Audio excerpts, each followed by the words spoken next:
Every weapon on this list is invented by someone who looks at the technology of their entire era and decides it isn't good enough. A few of these machines are built so far ahead of schedule that the rest of the world needs 1,000 years to catch up.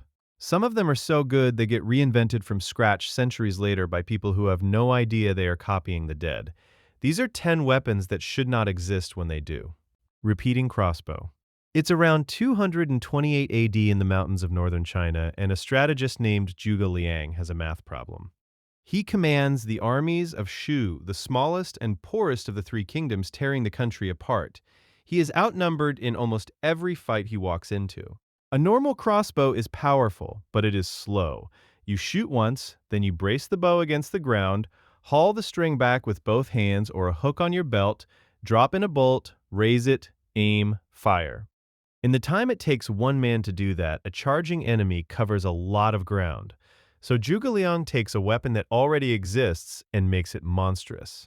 The repeating crossbow, the Zhuge Nu, has a wooden magazine sitting on top of the stock. You load it with 10 bolts, stacked. There is a single lever on the back. You push the lever forward. It drops a bolt into the channel. You pull the lever back, it draws the string, and at the end of the pull, it trips the release and fires. Push, pull, push, pull. One hand, no aiming, no bracing, no thinking. A soldier can empty all 10 bolts in about 15 seconds. Here is the catch. Each bolt is small and weak. On its own, it barely punches through padded cloth. So they fix that the medieval way. They smear the tips in aconite, wolfsbane, what the Chinese call tiger poison. Now the wound doesn't have to be deep. It just has to break skin. Picture 100 of these on a wall, every man pumping a lever, throwing up a curtain of poisoned bolts that never stops, never reloads, never gives you a gap to advance into. And the wildest part is that Zhuge Liang doesn't actually invent it. He gets the credit, but archaeologists pull a repeating crossbow out of a tomb in Hubei from the 4th century BC, more than 500 years before he is born. He just perfects the idea.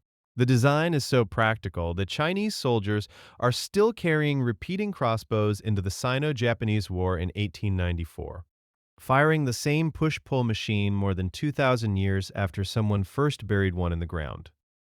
Hand crossbow trigger systems.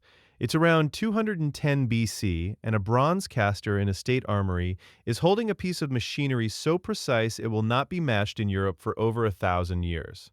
The crossbow is only as good as the thing that holds the string. The problem with a powerful crossbow is the tension. You draw back enough force to punch through armor at 200 paces, and now that energy is sitting there, desperate to release. You need a mechanism that holds all of it perfectly still while a soldier takes his time and aims, then lets go of every bit of it the instant he barely twitches a finger. The Chinese solve this with a cast bronze trigger that is, mechanically, a small puzzle box. 3 interlocking pieces sit inside a bronze housing. One catches the string, one holds the first piece. The trigger lever holds the second. The genius is that the load is distributed across the parts so cleverly that a string pulling with hundreds of pounds of force is held by a finger pressure of almost nothing. Pull the lever and the whole chain collapses in sequence, releasing instantly. These are not hand-fitted one-offs. They are mass-produced in government workshops to standardize measurements, cast to tolerances of fractions of a millimeter, so that parts are interchangeable between weapons. This is industrial precision engineering happening in the 3rd century BC. The same triggers are found in the pits of the Terracotta Army, packed in beside Qin Shi Huang's clay soldiers. Then it gets absurd. Some Han triggers carry a graduated bronze sight, a little grid behind the bolt with marked increments. You line your target up against the grid lines to compensate for the drop of the bolt over distance. It is a ranging device, a mechanical aid for calculating trajectory, built into the weapon 2,000 years before anybody else thinks to bolt a calibrated sight onto a gun. A Han soldier is, in a real sense, aiming with a bronze ballistic computer that his enemies in the West would not understand if you handed it to them. Composite Recurve bow. It's the year 1226 on the open grassland of Mongolia, and a man named Yi Sung-ge, a nephew of Genghis Khan, looses an arrow at a stone marker to celebrate a victory. The shot travels something like 500 meters. They are so impressed, they carve it into a stone slab that still exists, one of the oldest surviving examples of written Mongolian. A bow shot recorded in granite, because nobody can believe a bow can do that. The reason it can is the bow itself. A normal wooden bow has a limit. Make it more powerful, and you have to make it longer. And a long bow is useless on horseback. The steppe peoples solved this by abandoning the idea that a bow should be made of one material. The composite recurve bow is a sandwich. On the back, the side facing the target, they glue layers of animal sinew, which is brilliant under stretching tension. On the belly, the side facing the archer, they glue strips of horn, which is brilliant under compression. A wooden core sits in the middle holding the shape. When you draw it, the sinew stretches and wants to snap back, the horn compresses and wants to spring out, and all of that stored energy slams into the arrow at release. The result is a bow shorter than your arm that hits harder than a wooden bow twice its size, short enough to fire from a galloping horse, in any direction, including backward over the rump in the famous Parthian shot. It is also a nightmare to build. The glue is boiled out of fish and animal hide. The layers have to be laminated and then left to cure, sometimes for more than a year, because if you rush it, the bow delaminates the first time you draw it. Humidity is the enemy. A wet morning can ruin a weapon that took 18 months to make. This thing is not new in 1226. Composite bows appear across Central Asia and the Near East by around 2000 BC. The Mongols just become the most terrifying people to ever pick one up, and they conquer the largest land empire in history with a weapon that is essentially horn, wood, sinew, and a year of patience. Atlatl spear thrower. It's roughly 30,000 years ago in Ice Age Europe, and a hunter is about to cheat physics with a stick. The Atlatl is the oldest weapon on this list by a staggering margin, and it might be the simplest. It is a length of wood or bone, maybe half a meter long, with a hook or a cup at one end. You rest the butt of a light spear, a dart, against the hook. You hold the throwing stick and the dart together, you bring your arm back, and you throw. What the stick does is add a second joint to your arm. It extends your throwing leverage, multiplying the speed at the tip enormously. A bare human arm throws a spear at maybe 40 miles an hour. An Atlatl can throw a dart well over 100 miles an hour and send it more than 100 meters. The dart even flexes in flight, bending and springing like a loaded spring, storing and releasing energy as it goes. People all over the planet figure this out independently, tens of thousands of years before the bow exists. The carved ones found in French caves are sculpted with animals on the handle, which means somebody had time to make their spear thrower beautiful. Now jump forward to 1519 when this supposedly primitive Stone Age tool meets the most advanced army on Earth. The Aztecs call it the Atlatl, and when the Spanish conquistadors arrive in steel breastplates and helmets, feeling untouchable, the Aztec warriors raise their throwing sticks, and the darts punch through Spanish steel. Spanish accounts describe Atlatl darts going clean through armor that arrows cannot dent. A weapon older than agriculture, older than the wheel, older than written language, is sitting in a museum of human invention casually defeating 16th century European plate.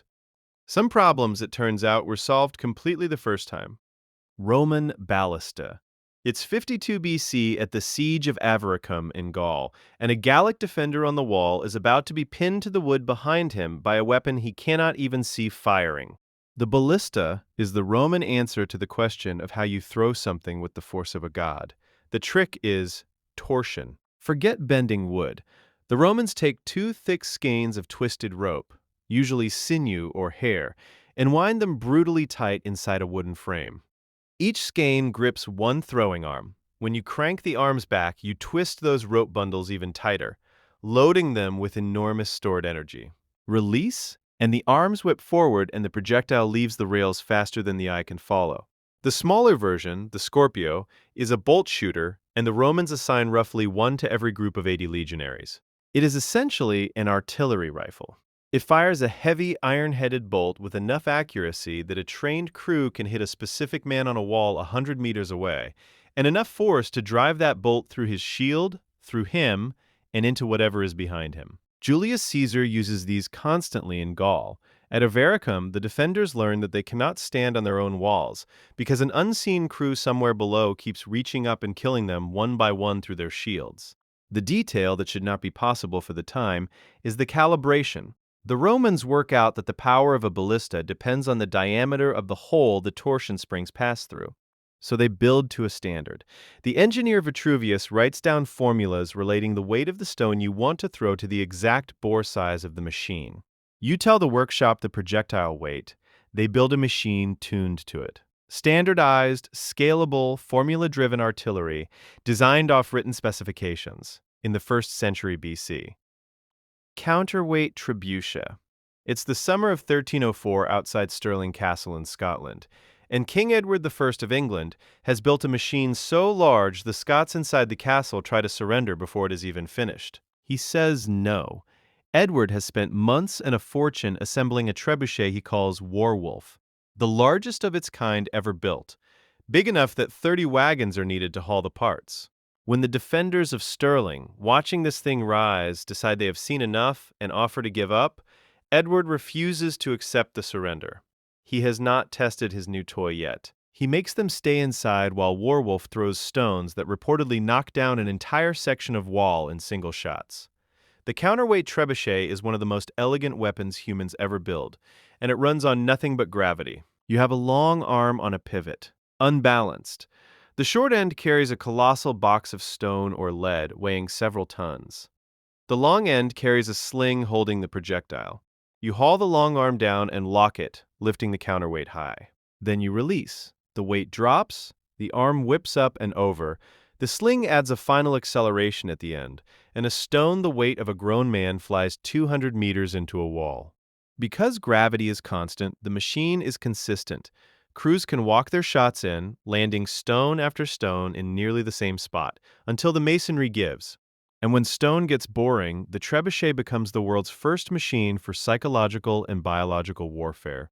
Armies fling severed heads back over the walls. They throw dead horses. During one siege, the attackers hurl plague-ridden corpses into the city to spread disease, a weapon driven entirely by a falling box of rocks, turned into a catapult for terror. Fire lances. It's 1132 at the Siege of Dian in China, and a Song commander named Chen Gui is about to point the ancestor of every gun ever made at the soldiers climbing his walls. By now, Chinese alchemists have been playing with gunpowder for a couple of centuries, mostly trying to make it explode. Chen Gui's people have a different idea. They take tubes, some bamboo, some rolled paper later reinforced, and pack them with gunpowder. They lash the tubes to the ends of spears. When the enemy gets close, you light the tube and it roars to life, throwing a jet of flame several feet long out of the end of your spear. This is the fire lance, and it is the single most important weapon on this list because it is the missing link. It is the moment the spear and gunpowder fuse into one object, and from that object, eventually, comes the gun. At first, it is pure fire, a flamethrower on a stick, meant to terrify men and set them alight in the brutal crush of a wall assault. But then, someone makes the leap that changes the planet. They start packing bits of pottery, sand, scrap iron, and pellets into the tube along with the powder. Now when it fires, it does not just spit flame, it spits shrapnel.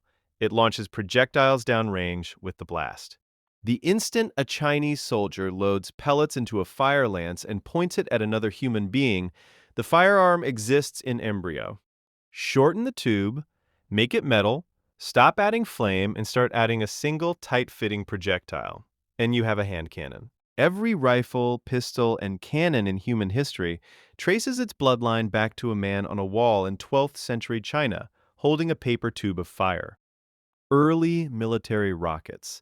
It's 1232 at the Siege of Kaifeng, and the Jin defenders fighting for their lives against the Mongols fire weapons their enemies describe as arrows of flying fire. These are real rockets. The Chinese take the gunpowder tube and realize they do not need a bow at all.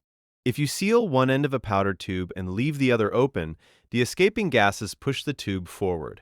Strap that tube to an arrow, light it, and it flies itself, screaming and burning, with no archer required.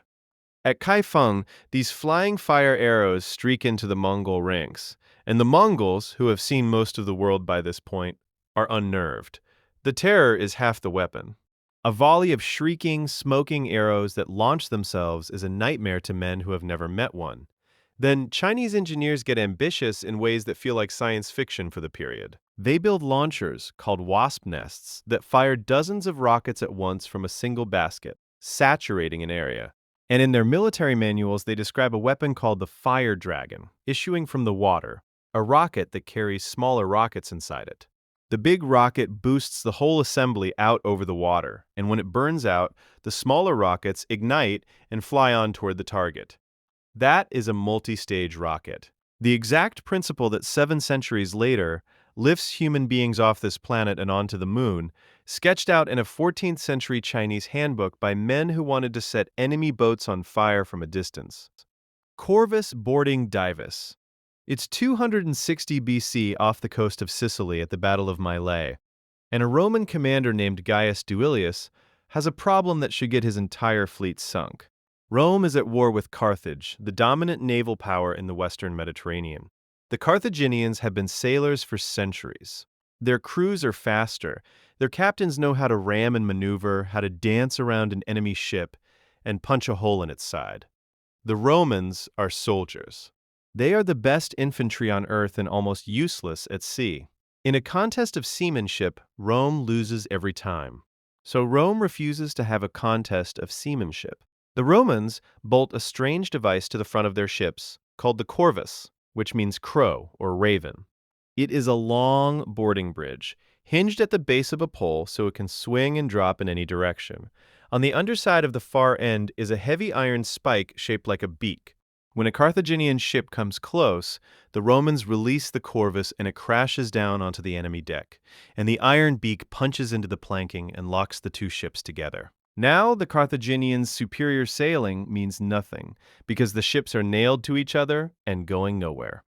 And across that bridge pour Roman legionaries, the best close-quarters killers in the world, turning a naval battle into the one thing Rome cannot lose, a land fight that happens to be floating.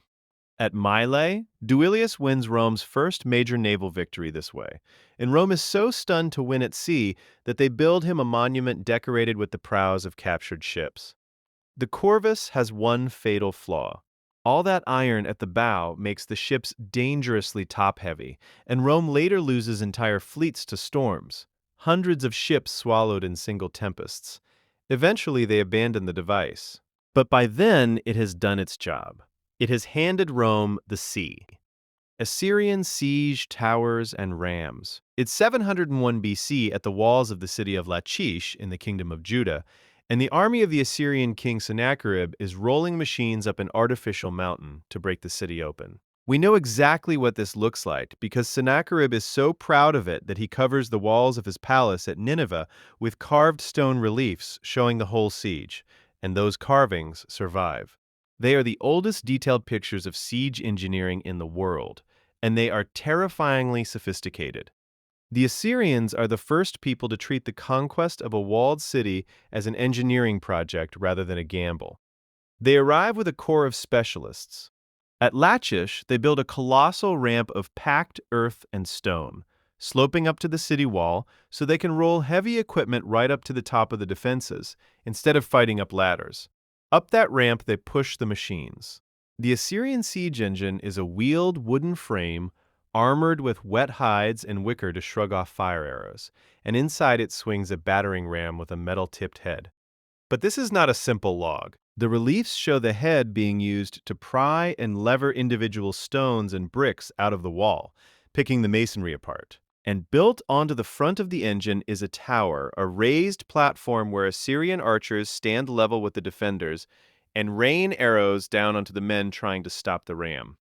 So in a single machine you have armor, a ram, and a mobile archer tower, all advancing up a custom-built ramp in the 8th century BC. Lachish falls. Sennacherib deports its population and carves their suffering into his palace as decoration. That is the thread running through every weapon here. Each one is a person, somewhere, refusing to accept the limits of their century. A strategist who turns a crossbow into a machine gun. Step riders who fold horn and sinew into a bow that outranges belief. Chinese engineers who build a multi-stage rocket because they want to burn boats. They were not ahead of their time by accident. They were ahead of it because someone decided their time was not good enough and built the future out of wood, bronze, rope, and gunpowder, long before the world was ready to use it.